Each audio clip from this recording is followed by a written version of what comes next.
1, 2, is this on? Kurt Angle built one of the greatest careers in wrestling history by doing what most people never could. An average athlete will play until he hurts. A good athlete will play through pain. A champion, like Kurt, plays through agony. He won Olympic gold with a broken neck. I landed right on my head, and I heard all this cracking and crunching in my neck. Became one of WWE's most intense performers, and kept coming back no matter how much damage his body took. So my doctor, I asked him if I could still wrestle because I knew I was going to eventually get the world title. He said, as long as you're careful, you'll be fine. But every comeback came with a cost. Multiple neck surgeries. Brock brought it and went straight over my head instead of swinging sideways. Everything he had, he brought it, and right on top of my head.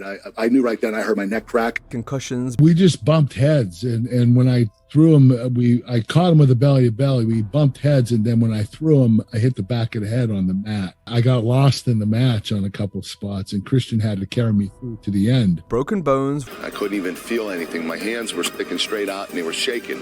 It hurt that bad. And I thought that I broke my tailbone. Replaced knees. I actually did a moonsault before my match at Royal Rumble 2003. I did a moonsault in a match earlier, about 6 weeks prior, and I had to have knee surgery. I tore a meniscus in my knee. Painkiller dependence. Oh, man, I knew I was done. I didn't think it was possible I was going to come back after that. I grabbed about 25 painkillers and shoved them in my mouth and just swallowed them, hoping I wouldn't wake up the next day. And today, some of the damage can never be fixed. I have nerves that are being pinched, and they're not being able to flow down my arms. So my fingers are freezing cold. They're always cold. Wow. I don't have any circulation. My arms, I've lost. Look, this shows you how much weight, how much muscle I lost. The scary part is Kurt didn't fall apart all at once. It happened gradually. Landed on the back of my head, and I broke my neck again. One injury turned into another. I ripped my groin muscle, my ab muscle, and my hamstring. I ripped all of them all in one move. One surgery led to another comeback. He was going to give me a minimally invasive surgery, and he would cut out the problem and let the neck heal. So I decided to do that surgery. And every time he returned, he seemed determined to prove he could still go at the highest level, even if his body was telling him otherwise. I had this concept that if I get back, I'm going to just ride the wave as long as I can until I can't ride it anymore. This isn't just the story of Kurt Angle's worst injuries, it's the story of how one of wrestling's all-time greats gave everything he had to the business and why he's still paying for it today. I am forgetting a lot of stuff. My memory used to be really sharp. I don't know if it's from the concussions or from the drugs. My memory isn't nearly as good as it used to be. The injury that would ultimately be Kurt's most damaging occurred before his pro wrestling career began. In his amateur days, Angle damaged 4 vertebrae in his neck during a semi-qualifying match to enter the US Olympic team in '96. I had a wrestler that hit me with an arm throw, and I was going to land on my back, and I didn't want to give up the points, so I stuck my head out to stop the fall. I landed right on my head, and I heard all this cracking and crunching in my neck. I was in a lot of pain. Couldn't feel my arms. Despite the injury, Kurt made it to the finals in April 1996, where he then qualified for the Olympic Games in the summer. However, his neck was still damaged. This meant it had administered 12 shots of Novocaine ahead of every match. So I went on to the Olympics. I had shots of Novocaine manipulating my neck there so that I would be able to wrestle. Angle would deal with excruciating pain before and after, but during the matches, he wouldn't feel a thing so he could get through it. Quitting was never an option, and so with a broken freaking neck, Kurt won an Olympic gold medal in freestyle wrestling. Wrestled 5 matches there and won all 5 and became an Olympic gold medalist. Angle stayed relatively injury-free during his first year in pro wrestling. The only major concern came at SummerSlam 2000, during the WWF title main event when The Rock defended against Kurt and Triple H in a 3-way. The Olympian was seeing stars after the announce table caved in too early during a pedigree spot. This resulted in Angle getting knocked out cold. When he went down, the table broke early. So I landed 4 feet below, straight with my head on the concrete. And I was out. Triple H was trying to get my attention. He said I was snoring. God. Oh, my hands God. were behind my back. I was on Loopy Street. Look, I start trying to get up, and Hunter's going to pull me back down. The wrestlers, Stephanie McMahon and referee Earl Hebner, guided Kurt through the rest of the match. There was no way that I could remember that whole entire match in my condition. And it's amazing how well they covered up for me. I was just remembering whatever she told me. Then she looked at me and said, pull him out. So I pulled him out. She looked at me again and said, throw him into the steps. He couldn't remember any of the spots after being knocked silly. Incredibly, they managed to get through everything without any hiccups. And Earl kept yelling stuff. And finally, I remember looking right up at Earl and going, Earl, off. This is my match. If they don't like it, off. I go to punch him, Steph's behind him. I gotta punch, but he's got to duck the punch, and I'm gonna hit Steph, and like he can see me rearing up, but he's just looking at me like I know he is not ducking. I grab him by the neck and I pull him out of the way, you know. Angle didn't miss any time as he wrestled just 2 days later. Obviously, in modern times this wouldn't fly, but back then it was simply a matter of Kurt getting his bell rung, rather than it being a more serious issue like was the case. Angle did the same thing a year later at the 2001 King of the Ring, where he hit his head and forgot his spots again. Kurt had even more to do on the show since he wrestled 3 matches on the night, the first of which saw Angle whack his head performing a belly-to-belly suplex. He spoke about this on the Kurt Angle Show podcast. We just bumped heads, and when I threw him, I caught him with a belly-to-belly. We bumped heads, and then when I threw him, I hit the back of the head on the mat, plywood. Because we didn't have a doctor there. Right. We didn't get a doctor till like 2003 or 4, and we had a trainer there, but he can't test you for concussions. And I got lost in the match on a couple spots, and Christian had to carry me through to the end. And we were able to be successful at finishing the match. Kurt leaned on his opponents to get him through the first 2 matches. Angle was dazed after being knocked loopy. Kurt was on autopilot while still coherent, but he struggled to remember some of the spots. And the problem was I had a match coming up like a half hour later, and I started going over my match with Edge, and he was telling me the spots that he wanted to do, and he'd say, "Are you good with that?" And then I said, "Okay, I have that." And then a second later, I'd say, "I don't have it. Can you repeat it again?" Kurt's third and final match was his most physically taxing of the night. Angle fought Shane McMahon in a brutal street fight. By this point, the Olympian had shook off the cobwebs to execute everything that was planned. But I knew the match because we went over it for a few weeks, like 3 days a week for 3 weeks. And it was embedded in my mind, in my subconscious. So my short-term memory was shot, but my long-term memory was okay because I could remember just about everything in this match, but I couldn't remember the matches of Edge and Christian. It was a thrilling but painful battle. Kurt's injury came when he smashed his tailbone on the ramp, taking a suplex. No, this wasn't even planned. I called an audible for some crazy-ass reason in the middle of the match, and I wanted Shane to take over. And I told him to block this move and give me a suplex, and he did. But that land, and if your feet would have come down a little sooner to stop that. I didn't take it right. Yeah. You're right. Angle was able to get through the match as things only got more violent. On top of the head injury, Kurt finished the night with a fractured tailbone, though he only took 2 weeks off before getting back in the ring. I couldn't even feel anything. My hands were sticking straight out and they were shaking. It hurt that bad. And I thought that I broke my tailbone. It was cracked. I mean, it wasn't broken off, but I cracked it pretty good. From 2001 onwards, Angle continued taking insane risks, working a ridiculously intense and physical wrestling style that didn't have an off button. This began to take its toll by the start of 2003. During a tag match at No Way Out, Kurt messed up his neck, getting sent into the corner by Brock Lesnar. They weren't able to turn all the way, so Angle could go back first into the turnbuckle. Kurt instead hit sideways as his neck whiplashed into the buckle. Angle called a spot, but it didn't go as intended.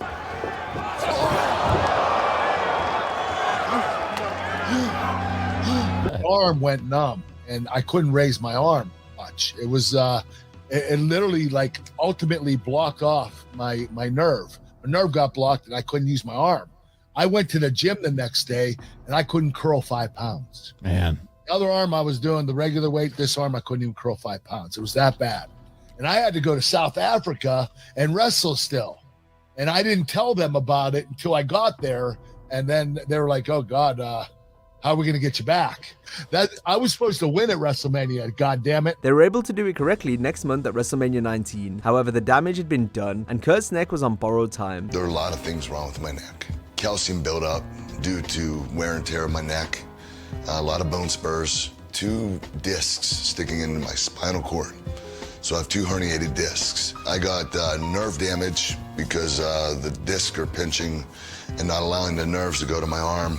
So therefore, I'm having problem feeling with my hands. Angle also pulled his hamstring during the lockup at Mania. After WrestleMania, Kurt went for surgery to repair his neck. However, instead of the typical neck fusion operation, Angle opted for a new form of surgery that would cut the recovery time down from a year to less than 3 months. Rather than fusing the vertebrae together, the doctors would instead scoop out the bone spurs and herniated portion of the disc. This is too good to be true.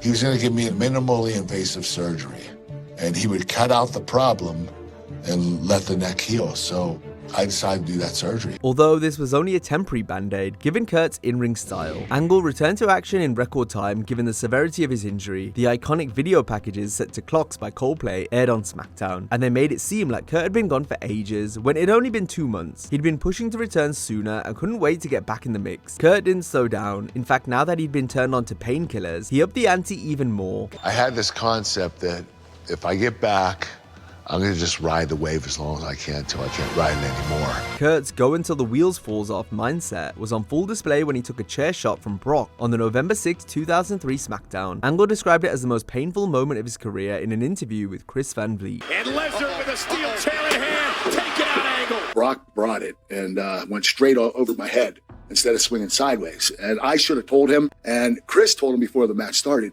swing sideways so you don't go on top of my head where it crunches down on your neck. And I didn't tell him to do that. So he swung sideways on Benoit, hit him, which was a safe hit. And he came over top, and everything he had, he brought it, and right on top of my head. I knew right then, I heard my neck crack. I was like, and my right arm completely went numb. I couldn't even use it. I couldn't raise it. Kurt's neck hadn't fully healed, so this chair shot only reignited the issue. And I broke 3 broken vertebrae. I had bone chips in my neck, and I had 2 discs that slid into my spinal cord. So I kind of messed myself up again. This is the 3rd time I broke my neck. Although this time the Olympian only took 6 weeks off. Angle says he was injured 98% of his career, so he always had to work around the injuries, but now with all the pain medicine he was taking, he could recover even quicker while getting the same minimally invasive surgery as before. I went back to the doctor. He decided to do surgery again. Did the same thing again. Clipped out part of the disc and let the neck heal. Kurt worked up to WrestleMania 20 before facing a spell on the sidelines yet again. By this point, Angle began to slim down, having lost so much upper body strength due to his neck issues. He dabbled with steroids to try and aid his recovery, but they weren't to his liking. I was doing DECA at one point in time for my joints and all that, but did that help with recovery? Didn't take it. No, it didn't really help me a lot. I didn't find anything beneficial except I was a little more lean. You know, I had a little more muscle, a little lean, but, you know, it didn't do a lot for me. Kurt worked a fantastic contest with Eddie Guerrero at Mania 20, but sadly it was one bump too many for the Olympian's troublesome neck. Landed on the back of my head, and I broke my neck again. Angle really feared for his career and health now. There were only so many times his neck could go under the knife. How much damage was Kurt going to withstand before something truly catastrophic happened? This, coupled with his addiction issues, was a recipe for disaster. Oh man, I knew I was done. I didn't think it was possible I was going to come back after that. I grabbed about 25 painkillers and shoved them in my mouth and just swallowed them, hoping I wouldn't wake up the next day. Met with the doctor, and he said, I can't do surgery on you again. You've done 2 already in 1 year. I can't put you under for a 3rd time, so you're just gonna have to wait it out. 4 months later in July 2004, Angle was back wrestling. He didn't necessarily slow things down between the ropes, but as he moved away from the comedy to be more of a wrestling machine, the injuries lessened. Pain was still an issue, so Kurt remained addicted and medicated, but for a year and a half he suffered no serious injuries. Angle also wanted to prove that he could be reliable and trusted by Vince McMahon to be champion. Kurt hadn't held a belt since the fall of 2003, but the Olympian's time finally came in January 2006, when he won the World Heavyweight title. However, Kurt had actually messed up his neck yet again earlier in the week, when he hit a top rope angle slam on Shawn Michaels. Here he comes again! There you go! Go! How did Shawn Michaels survive this? Angle slam from the top rope! The thing is, I went back to the doctor, and the good thing was no discs moved. They stayed in place. The vertebrae were broken. They were cracked. So my doctor, I asked him if I could still wrestle because I knew I was going to eventually get the world title because I stayed healthy for so long. So I asked him if I could keep wrestling. He said, as long as you're careful, you'll be fine. Kurt had now won a world title with a broken freaking neck, but just like before, he had a limited window until things got worse. This came in the form of more injuries, which ultimately led to his WWE departure. After dropping the world title, Angle was sent to the revived ECW brand in what many, including Kurt, saw as a demotion. By the summer of 2006, more injuries started to pile up, which came to a head during a live encounter with Rob Van Dam. I ripped my groin muscle, my ab muscle, and my hamstring. I ripped all of them all in one move. RVD, I did an angle slam and I got him up, and RVD did a spinning DDT. And when I went to put my head down, my foot stuck in the mat and my hamstring blew out. I tore it.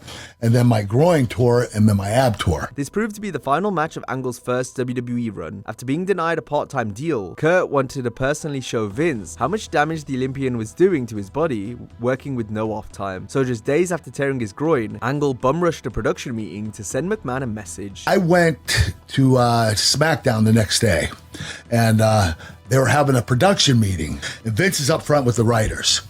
I walk in, I pull my pants down to my ankles. There's women in there. And my middle section, my groin was black, okay? My hamstring was black. It was black all the way down the front of my leg, all the way down, because the blood traveled down because of all my muscle tears. And my whole leg was black. And I wanted Vince to see it. Yeah. Vince allowed Kurt to leave and return some months down the line. The idea being that Angle would enter rehab and come back once he was clean and healthy. This didn't happen though, and Kurt instead joined TNA a month later. Despite the lesser schedule in TNA, Angle continued to wrestle every match like it was his last. His neck stayed relatively intact, with the most of the damage being done to his knees this time round. Though this was nothing new, since Kurt had struggled with knee problems dating back to his amateur days. You know, I had probably 8 knee injuries and 4 surgeries in college and high school. So one was ACL, but most of it was meniscus. I also blew out my PCL, and I never had it replaced. Angle was sidelined for a good chunk of 2014 and 15 with knee injuries. Perhaps the one move that affected his knees the most was Kurt's patented moonsault. Kurt's moonsault always looked spectacular because he got incredible height on it, but that same height also made the landing much harsher. Instead of traveling outward, he often came crashing down with serious force, putting even more strain on joints that were already worn out. Talk to me about the moonsault and landing on your knees. We've talked about this before. The toes, the knees. I mean, it's just rough on all your joints when you're taking a big moonsault like this, right? I actually did a moonsault before my match at Royal Rumble 2003. I did a moonsault in a match earlier, about 6 weeks prior, and I had to have knee surgery. I tore a meniscus in my knee, a cartilage, and I had to have it taken out. And so it is brutal on your knees, and it's also brutal on your toes and your rib cage. It's a tough move. It can hurt your neck too, because you're arching your head up and taking the bump and whiplashing your head backwards. So it's a really tough move to take. That sums up Kurt Angle better than almost anything. Even when he didn't need to, he still did things the hardest possible way. He could have worked a safer style, he could have picked his spots more carefully, but Kurt's greatness came from going full speed, full intensity all the time. The problem is the body keeps score, and after years of sacrificing his neck, knees, shoulders, and head for the sake of performance, that score was becoming impossible to escape. In hindsight, Angle feels he should have retired a lot sooner. He wasn't happy with his second WWE run due to how much his body had deteriorated. The 13-time world champion believes he should have returned to the Federation in 2009 to finish up his career rather than going for 10 more years. You know what? I wish I would have. I wish I would have finished my career in WWE 10 years shorter. WWE and TNA. So in other words, instead of 20 years, I think 10 would have been enough, and I think I would have been okay. But I pushed myself further, and got into my 40s and kept working at a high pace. Numerous wrestlers have repaired their bodies with stem cell treatment, but sadly for Kurt, his injuries were deemed too severe for this form of modern medicine. Instead, Angle has had to undergo numerous operations following his retirement from the ring. The Olympic gold medalist is still in pain. He had both his knees replaced in 2022 and also requires shoulder replacement surgery. I had a surgery on my lower back. It didn't work, but I started doing core training, and guess what? It worked. Wow. That worked, but not the surgery. But I have to have my shoulders replaced, and I'm not looking forward to that.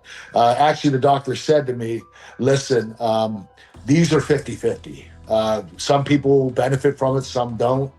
He said, I promise you, in the next couple of years, there'll be some kind of better method for your shoulders. So you might want to just hang loose for a while. So I've been doing what I can do in the weight room. I can't really lift heavy. Kurt's neck is now at a point where no surgery can fix it. He just has to deal with the issues. And when they did an MRI of my neck, they found out that my neck naturally fused together. So I don't have discs in between my neck. All I have is vertebrae. It's all bone. Wow. So it fused together, and now my neck is where it is. There's nothing I can do about it. So I have to deal with the pain and move on with life. Are you in pain now? Yeah. My fingers are numb. I have motor skill problems with my hands.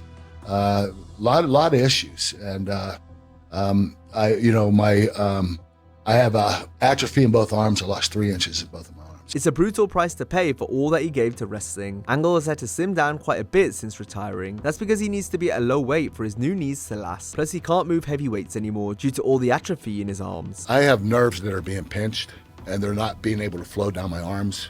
So my fingers are freezing cold. They're always cold. Wow. I don't have any circulation. My arms, I've lost. Look, this shows you how much weight, how much muscle I lost. Kurt has also suffered plenty of head damage throughout his career. His long-term memory remains sharp, as seen on his podcast. Angle has more trouble remembering things that recently happened. I am forgetting a lot of stuff. My memory used to be really sharp. I don't know if it's from the concussions or from the drugs, but it might be from both. But my memory is nearly as good as it used to be. My wife even says, "You don't remember this from last week?" I'm like, no. He sometimes forgets what he was talking about mid-conversation. It was a 1-hour Ironman match against Brock Lesnar, and my who was it?